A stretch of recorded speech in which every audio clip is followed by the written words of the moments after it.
Hi friends, ఇప్పుడే అందిన వార్త 18 నుంచి 59 ఏళ్ల మహిళలకు గుడ్ న్యూస్. వారి అకౌంట్లో 1500 రూపాయలు. ఈ విషయాలన్నీ తెలుసుకోవాలనుకుంటే వీడియోని ఎక్కడా స్కిప్ చేయకుండా చూడండి. అప్పుడే మీకు పూర్తి ఇన్ఫర్మేషన్ అనేది అర్థమవుతుంది.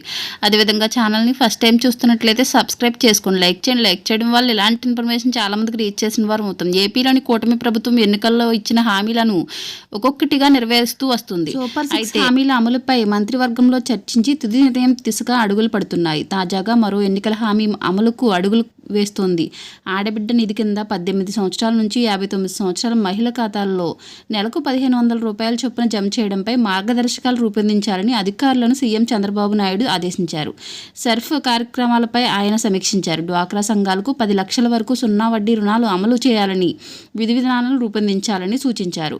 ఇందుకు ఏడాదికి 5,000 కోట్లు ఖర్చు అవుతుందని అధికారులు అంచనా వేశారు. రాష్ట్రంలో మహిళలకు ఆర్థికంగా కొంత భరోసా నింపే దిశగా ప్రతి నెల లబ్ధిదారులకు 1500 రూపాయల చొప్పున డీబీటీ మేడ్ ద్వారా నేరుగా వారి ఖాతాల్లో డబ్బుల్ని జమ చేస్తారని సమాచారం. త్వరలోనే మార్గదర్శకాలను సిద్ధం చేసి పథకాన్ని అమలు చేస్తారని ప్రభుత్వ వర్గాలు చెబుతున్నాయి. ఇలాంటి లేటెస్ట్ ఇన్ఫర్మేషన్ వీడియోస్ కోసం ఛానల్ని సబ్స్క్రైబ్ చేసుకుని లైక్ చేయండి, షేర్ చేయండి. Thank you for watching.